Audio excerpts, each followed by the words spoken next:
Today's webinar is on social proof through online testimonials. The importance of online customer reviews. I think everybody kind of knows that. It's ingrained in everybody's mind of reviews. They think of Google, they think of Yelp, obviously Facebook.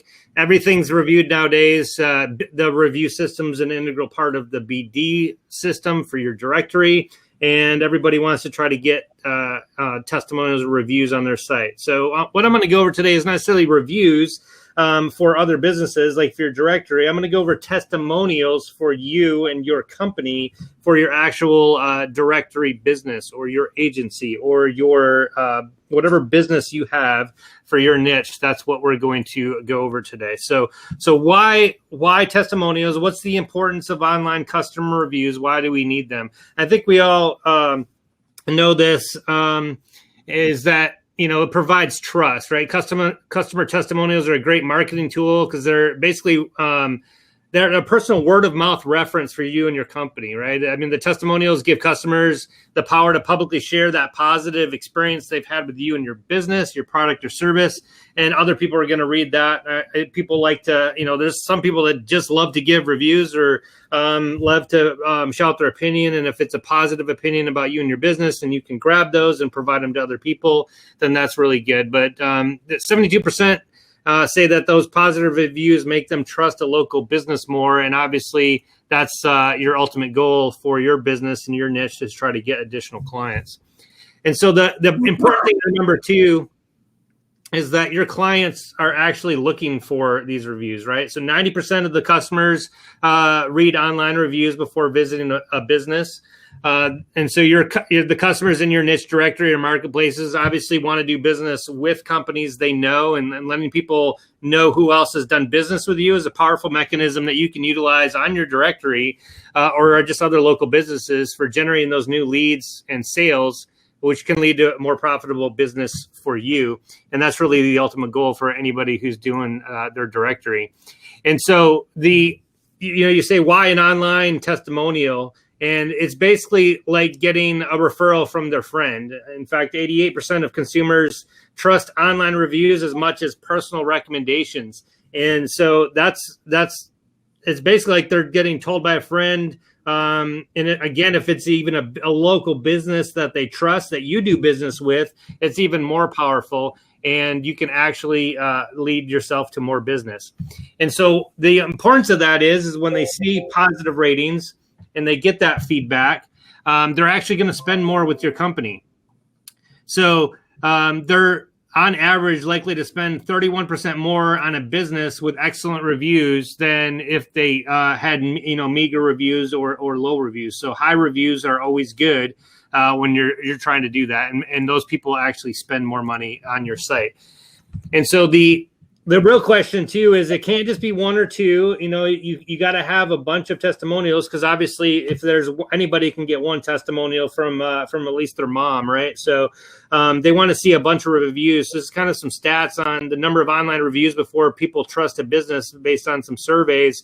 And the majority is somewhere there between 3 and 7, or 10, but 4 to 6 being the highest one. They want to see at least that many before they start trusting that, hey, this is an actual business that people use. So when you're gathering that testimonial and that feedback, think about that and how you're presenting that. And they want to know that it's a lot of people agree, because anybody can get the few outliers that like you.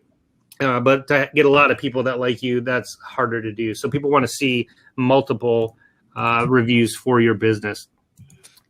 And so not only need to see a lot of reviews, they need to see positive reviews. And so you need at least a 4-star average when you're doing these things online. So 92% of users will use a local business if it has at least a 4-star rating.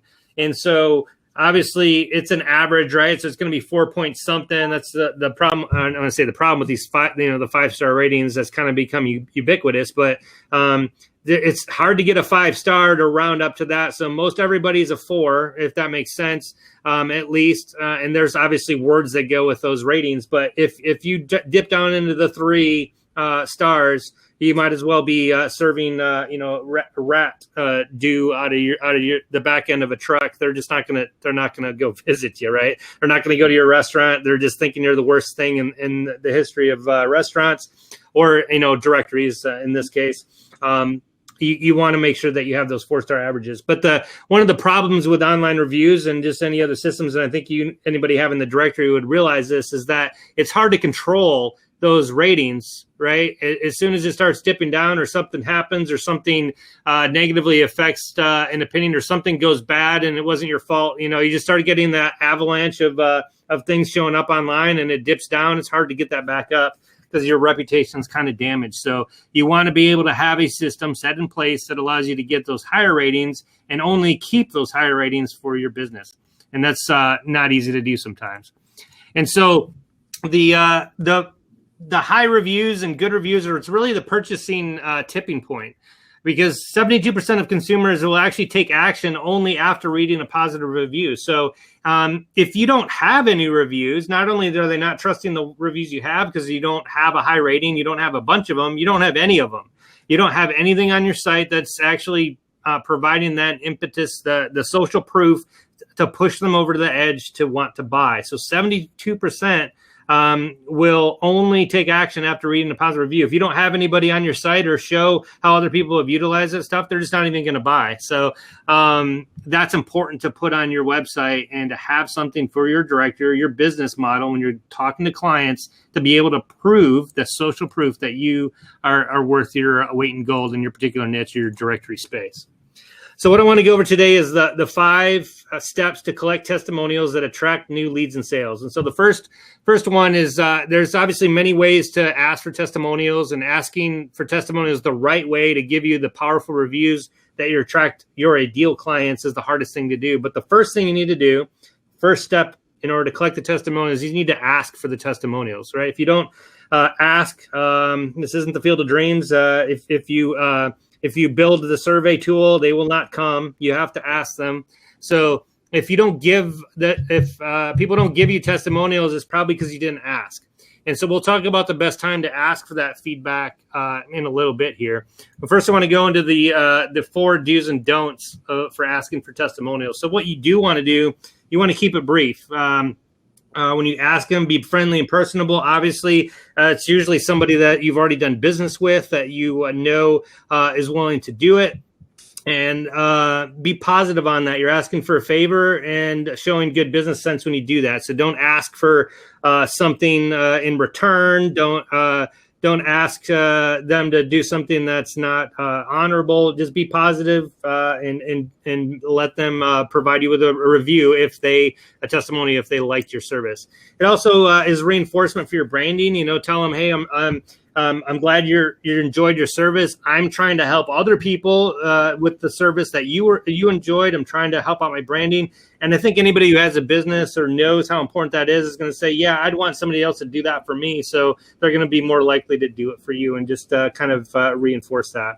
And then you want to give them a way to report that feedback directly to somebody important, right? You want to give them to say that's going straight to me, or it's going straight on the website. Tell them it's going to make them feel important, that you're not just wasting their time. It's not going to send in an email back and, hey, I'll get to it when I get to it. Maybe it'll go online, maybe it won't. I'm not going to tell anybody about it. They want to know that it's worth their time. So make sure you tell them that as well. And what you don't want to do is you don't want to assume that they had a great experience.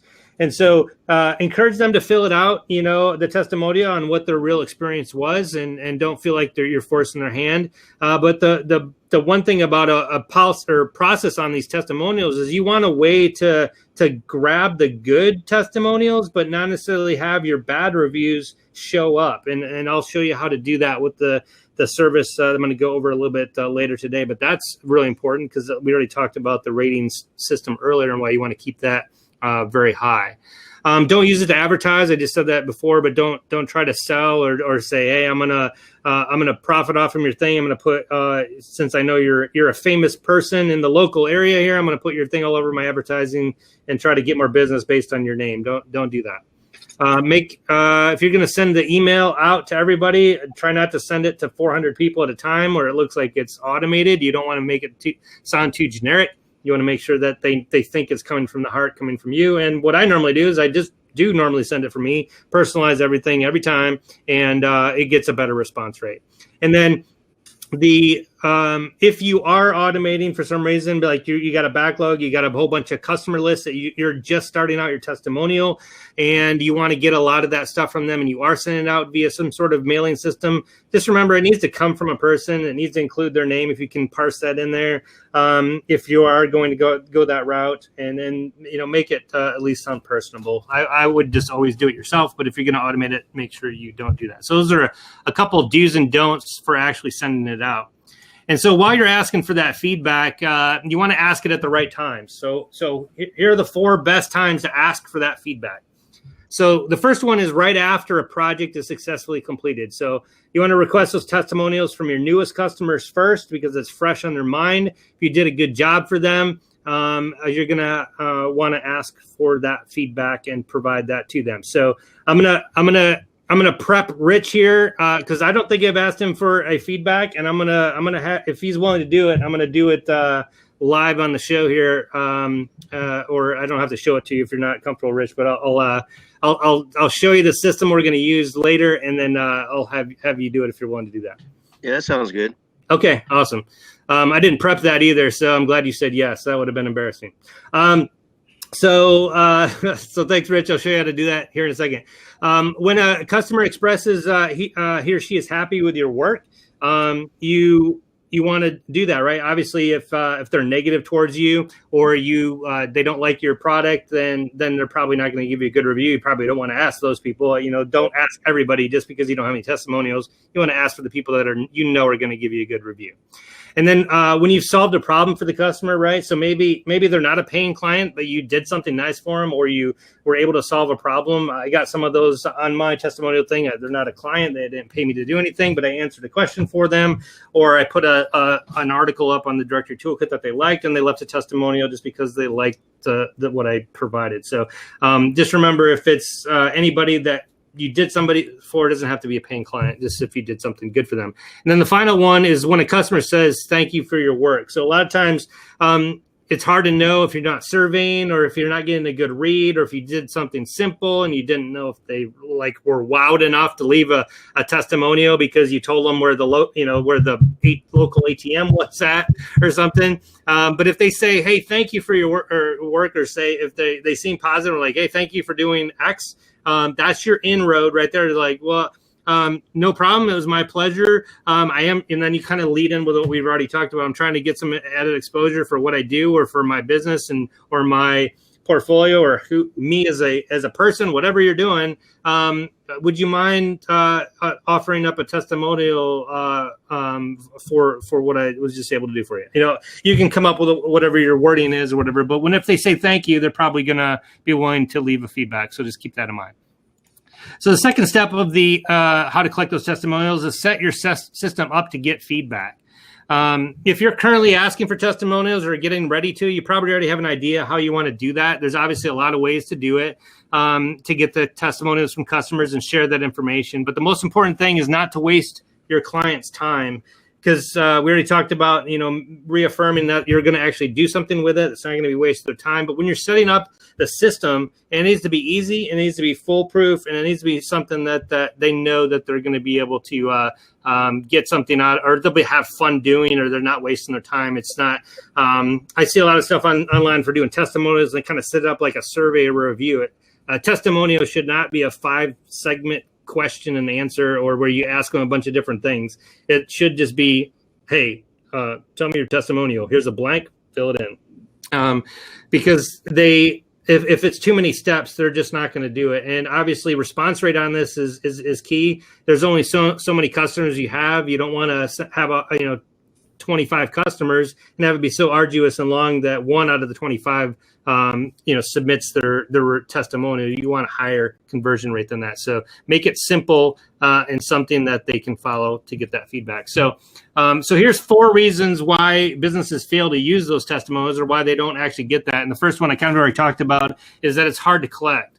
And so one trick, to make the process is embedding the testimonials into your website or blog, to make it easier to keep those testimonials updated at all times without, constant interaction from you to figure out how to do that, or bouncing emails back and forth and how to, get a testimonial. You want a dedicated widget or a dedicated software like Endorsal that we're going to go over here in a little bit just allows you to do that easier, faster, and more efficiently, and to gather those testimonials from one central online repository to do it all in one spot. And that's really the way to go. The second thing is it's hard to get reviews where they matter. Evidence shows obviously that the benefit of endorsements with Google or Facebook is being a key player. But why do those external ones matter? If it's not on Google or Facebook, why do those other ones matter? And how do you encourage your customers to put a review on there by floating them off somewhere on Google? And then even if they are on Google or Facebook, how do you get those Google or Facebook comments to your website so that all of your hard-earned testimonials are going to the place where you're actually trying to sell your content? So we'll talk about that in a little bit here as well with the Endorsal.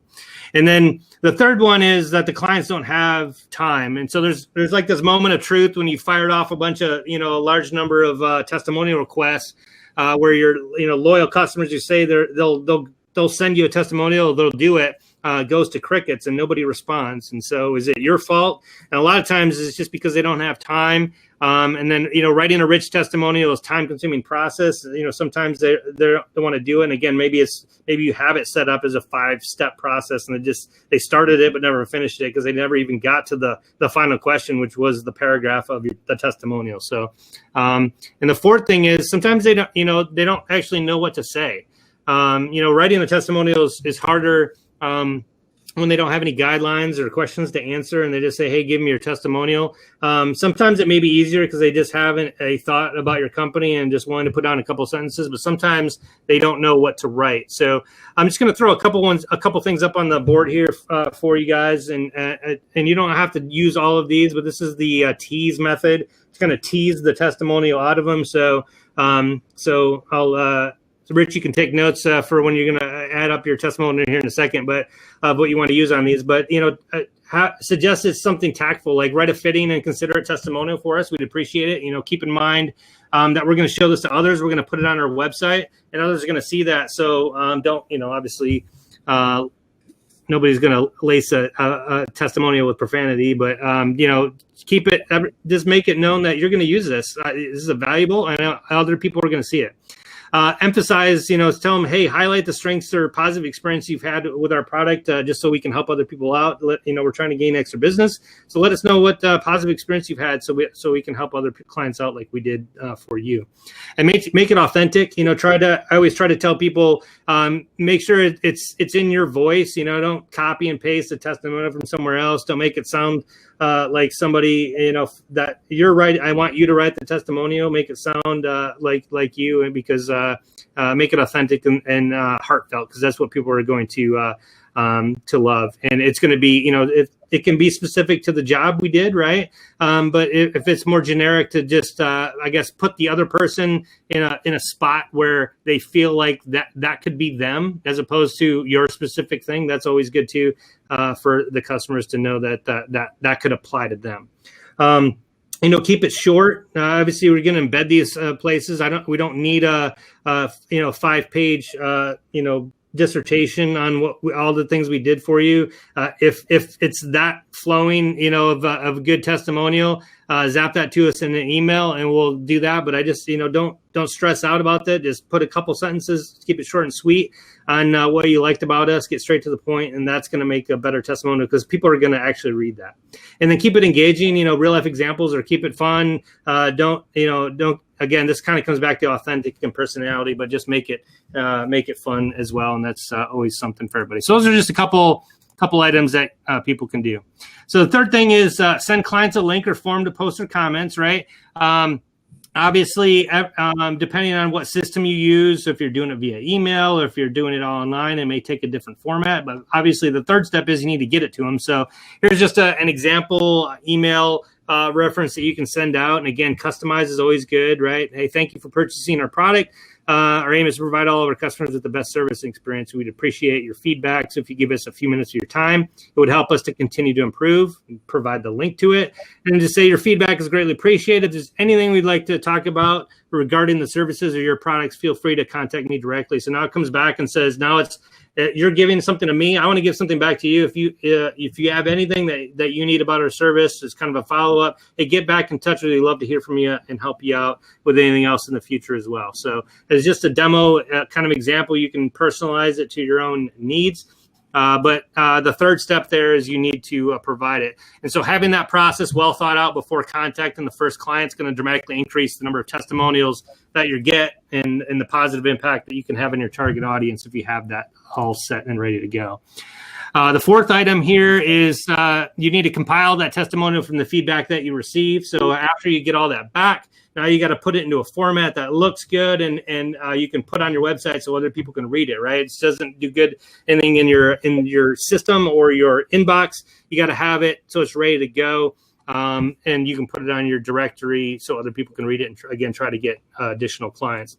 And then the final thing is you want to post it online and include that as much information as you can, right? We talked about earlier about it being a real person. They want to know maybe it's a local business that they even know. They want to see the logo. They want to see the person. They want to know the name and who they work for. Get as much information as you can. Sometimes people don't want that, and they just want their first name and don't want their business or their website or anything else. But again, that can provide some lead magnet for them as well. If they put their website on there, people go, oh, let me go check out that website. Let me see if it's a real business. And then they're always going to go to your website. I find a lot of times when they see the review, at least I do, go visit the website and to see what it is. And then this is kind of a bonus one, but I'd always, you got to curate these listings. I see a lot of these online. In fact, some of the developers, even for Brilliant Directories, that have some testimonials up, and I go to look at see what directories they've worked on or what testimonials they have, and 3/4 of the testimonial links or websites that they referenced are not up. They're not live. It's not a real person. Now I'm thinking they made it up. Who knows? Probably was a real one back in the day, but is not now. So always try to curate that stuff too. Once in a while, go back and look at that or make sure that, and you should know that, right? If you're keeping up with your clients, whether that they've changed their website or if they're no longer in business, then just take those down, as it's actually detracting from your service as opposed to helping it out. So those are the 5 steps to collect testimonials. And the big thing, obviously, you can do all these on your own. You can ask for feedback through an email. You set up your own system, figure out what link or form you're going to do, then compile them, and then post them on your directory. You can do all that stuff with 5 different systems or not have a system for any of those and make it an arduous task to get those together. The best way to do that is to actually do it with a system that does all 5 of these things. And that's what I'm going to go to a little bit later on in the webinar to show you in Dorsal and what that can do for your directory. So I'll just stop it there. I'll go into the details about the system. Do what I've always done. I'll show you how I utilize that and do a live demo walkthrough a little bit later.